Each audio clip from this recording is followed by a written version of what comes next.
This video is sponsored by the Glory Collective. Apparel, accessories and prints. Use promo code GLORYBEARD15 to get 15% off all purchases. The Glory Collective, for the seekers.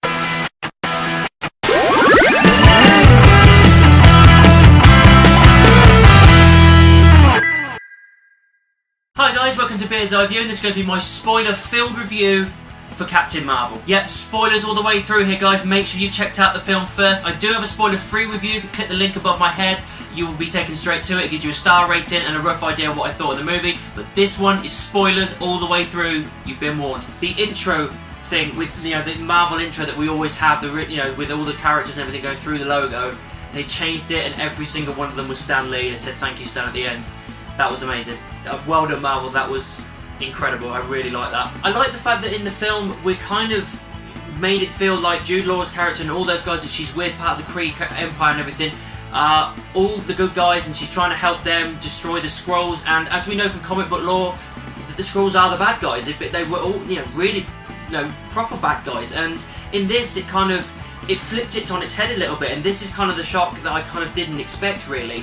I kind of saw the Jude Law kind of heel turn come in, to be perfectly honest, but the face turn for the Skrulls I did not expect at all.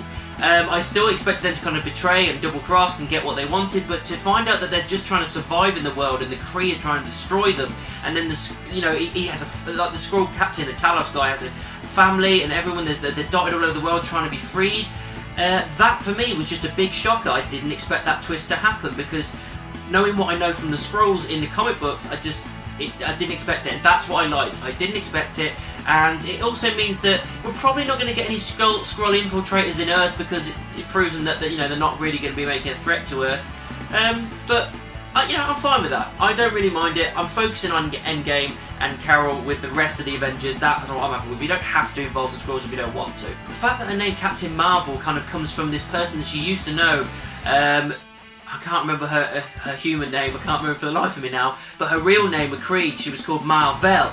And obviously we know that happens in the comics, blah blah blah, but I like it. Came from a bloke in the comics, but it came from this woman that she looked up to on Earth, and I really like that's how it became Captain Marvel. They don't officially call her Captain Marvel, but still, I like that kind of build-up. The way she gets her powers as well, it's not really like the way they do it in the comics, because she gets kind of spliced with DNA, blah blah blah, and given powers. With this, it's this power source thing that mar-vel kind of put together and everything to try and end the war between the Kree and the Skrulls and all this kind of stuff. And it kind of, she gets killed by Jude Law's character. I keep forgetting his freaking name. And then basically Carol just shoots the thing and it explodes and it just absorbs into her, and that's how she gets her powers. And then obviously the guys take, Jude Law's character and all the rest of them kind of take her and brainwash her and push her into that. And that was just, I kind of saw a little bit of that coming, but the way she got her powers, I didn't expect to go that way, and I'm fine with it. I think it works. I love the cat goose. It's so much fun. I mean, I knew, because obviously again with comics, that it was going to be a tentacle thing. I think it was called a flagon, but my wife calls it octopussy, which you can have that one. That was quite good. But yeah, it was just a lot of fun, the cat and everything. Just especially when Nick Fury just like getting all caught on attention with it and just like doing what every human would do when they see a cat or a dog or something like that. Just going, oh yeah, and that is brilliant.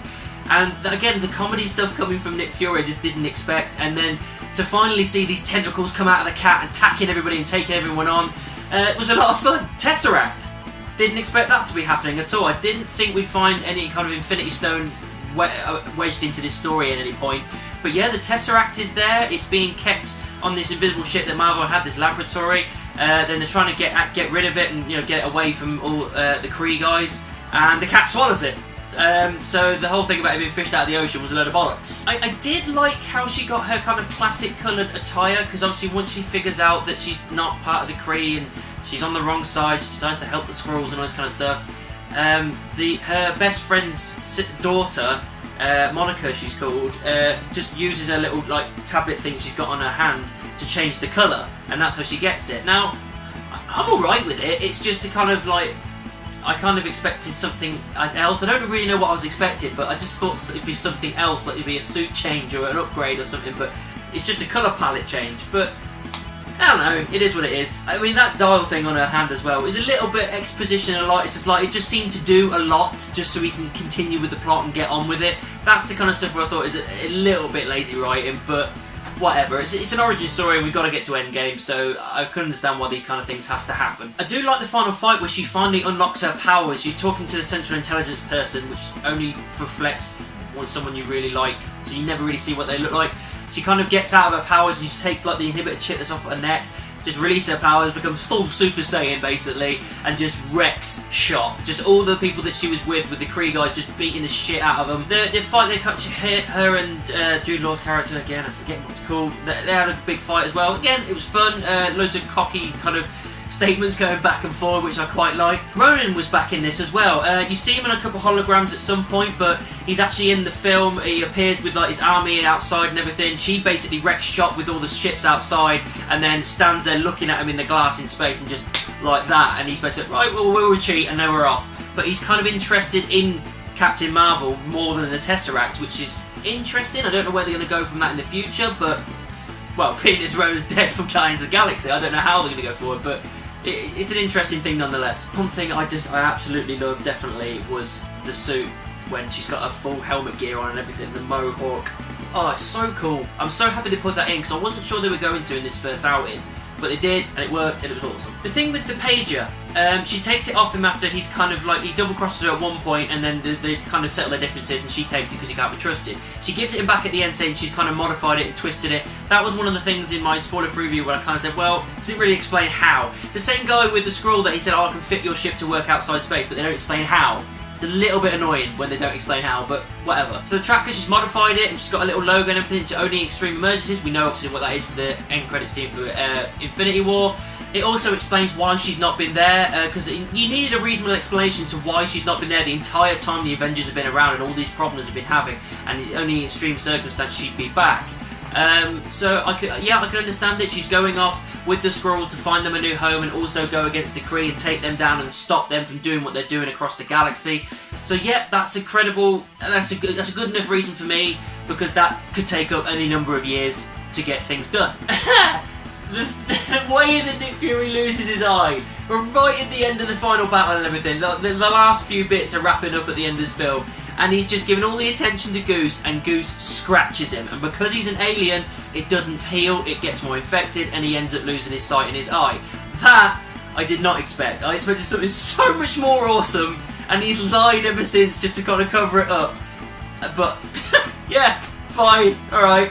One little setup I did not expect at all, and if I'm honest, I'm completely fine with it, is when Fury's typing up and everything and getting everything ready to kind of move forward with the Avengers. I think he calls it the Protector Protocol, I think he calls it. And then he sees a picture of Carol like getting into her ship, and on the side it says Carol Danvers, blah blah blah, and her little code name is Avenger. And he retitles it Avenger. You hear the Avengers theme tune, and that's it. That's how the Avengers get their name. And yeah, it ties her in quite nicely. Totally fine with it. End credit scenes. There's two of them. I'll talk about the last one first because it's just a fun, jokey one. You just see Nick Fury's desk. The cat comes up onto it, coughs up a furball, which is the Tesseract, and it just lands on his desk. Brilliant. That's how it gets set up to go moving in towards like the Avengers and so on and so forth. The end credit scene, of course, really want to talk about is the mid-credit scene. Epic. You've got the pager being kind of like in place, and then you can see Cap, Black Widow, Bruce Banner, and War Machine Rhodes as well, all saying, well, the thing just bleeped off, and it's bleeped on, so what's going on? He's like, look, we need to reach out to Black to do something. Basically, Black Widow's like, Nick Fury trusted whoever's on the other side of this page, I need to find out who it is. She turns around, and Mar-vel is right there saying, where's Fury? And that's how it ends. With new costume as well, slightly updated. That's fine. That is a perfect build into Endgame. It's making me more excited if I already wasn't enough. Yeah, loved it. Great end credit scene. Guys, overall, Captain Marvel was not the best Marvel film ever, but it was a good, solid outing. It was a fun origin story. It did what it needed to do. It set up what it needed to set up. And yes, there was a couple of nitpicks and a couple of problems here I had with it, but overall, I still enjoyed my time at the cinema. It's worth the ticket. I definitely recommend going and see it. And yeah, I can't really grumble. It's making me more excited for Endgame, so win-win. So that's my spoiler talk review for Captain Marvel done. What did you think about the film? Let me know down in the comments or send me an email. You can also find me on the various social media, Facebook, Twitter, Instagram, Tumblr, MeWe and Amino. Just type in Beard's Eye View anyway, and I'm sure you'll find me. And don't forget to like, subscribe and share my videos. And I'll see you soon.